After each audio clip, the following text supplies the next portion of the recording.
ایک ہندو تھا، بزرگوں نے لکھا ہے، ایک ہندو پادری تھا، کوئی مشکلات میں آ گیا، مصیبت میں آ گیا، کوئی ہو سکتا ہے کوئی پیپر دینے کا معاملہ ہو، کالج یونیورسٹی کا کوئی مسئلہ ہو، رزلٹ کا مسئلہ ہو، صبح رزلٹ آنے والا ہو، یا ہو سکتا ہے کہیں سی وی صبح جمع کرانی ہو، کوئی ایسا مسئلہ ہوا، پریشانی کے اندر آ گیا، ساری رات بیٹھ گئے یا صنم یا صنم یا صنم کر رہا تھا، بت کو پکار رہا تھا۔ اب عادت تھی نہیں رات کو جاگنے کی، عبادت کرنے کی، تو رات ساری مانگتے مانگتے صبح جب رات کو بہت تھک گیا، اونگ آنے لگی، آنکھیں بند ہونے لگی، تو یا صنم، بت نے تو کوئی جواب نہ دینا تھا نہ دیا اس نے، یہ آنکھیں جب اونگ آنے لگی نا تو اس کے منہ سے نکل گیا، یا صنم کی بجائے نکل گیا یا صمد یا صمد یا صمد۔ اسی وقت اس کو ایک غیبی اللہ نے آواز دی،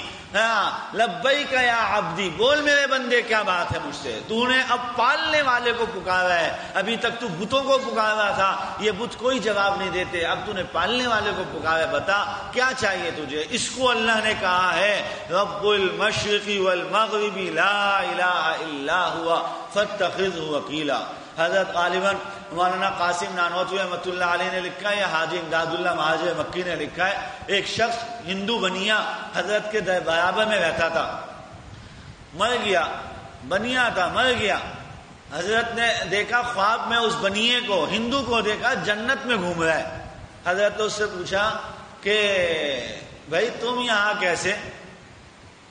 کہنے لگا کہ میں روزانہ صبح جو ہے نا وہ آپ کے گھر سے جو ایک کچھ پڑھنے کے، آپ لوگ جو اپنا اللہ کا کلام پڑھتے ہو، اس کی آواز آ رہی تھی،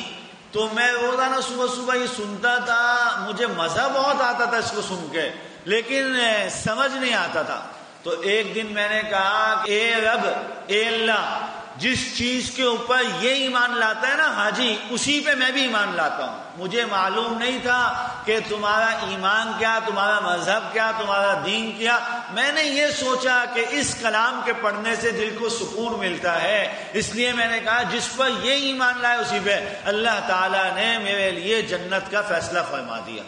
جنت کا فیصلہ۔ ایسے ایک دو نہیں میرے محترم، ہم اپنی تاریخ کو اٹھائیں، اپنی روایات کو اٹھائیں، اپنے بزرگوں کے قصوں کو اٹھائیں، اولیاء اللہ کے قصے ایک باپ بھرے پڑے، لیکن آج کا مسلمان کیا میں کے اندر غرق ہوتا گیا، نہ توبہ ہے، نہ استغفار ہے، نہ تلاوت ہے، نہ تلاوت کا کرنا ہے، نہ تلاوت کا سننا ہے، پھر کیسے کام بنے؟ کیسے کام بنے گا اس مسلمان قوم کا؟ اور پریشانی عروج پہ ہے دن پر دن۔ پہلی بات میں نے گزشتہ